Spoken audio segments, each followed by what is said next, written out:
Hey guys, today I'm going to show you the only fishing knot that you need to know, the only one that I use in all circumstances. I do that because it's simple and easy. Yes, there are other knots that may be better for specific use cases and maybe stronger in certain instances, but I have been fishing for decades with this single knot and it has worked perfect. So let me show you how to tie the uni knot. So I've got some big twine here and a huge hook just to be able to show you guys. But you go through the eye of the hook there, you pull it, you've got two strings now, okay? So you got one that's going back to your reel, one is the tag end. All you have to do is now come back this way, okay? So over, okay? And you're gonna create like a loop here, okay? So all I did was go back and around. And typically I'll put my two fingers there to hold that loop, okay? So you got the loop, it's going over top, and then you go under and through, okay? So let me show you a close-up of that. So you can see I went over, under, through.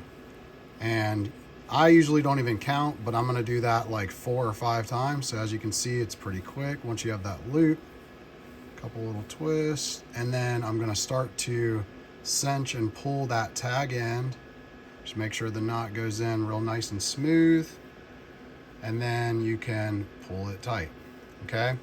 Now, the reason I say this is the only knot I use, a lot of times people will tie loop knots on like a lure, or if they want to have more action on their hook itself, and that's fine.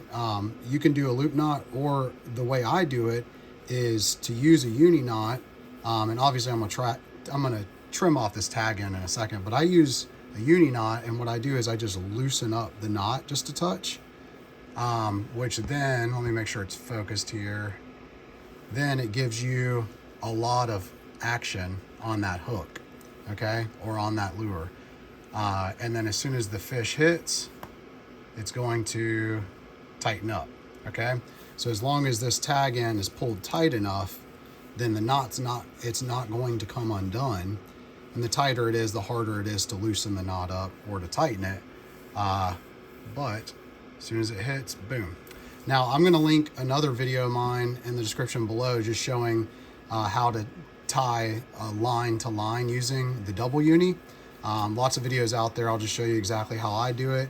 And obviously I'm gonna trim off this tag end, but this knot has served me very, very well over the decades, and it's the only one that I tie, and it's because I can do it quick, easy, don't even think about it. This is gonna be ugly because it's twine and it's not actual line. I got it somewhat clean, but that's the uni knot.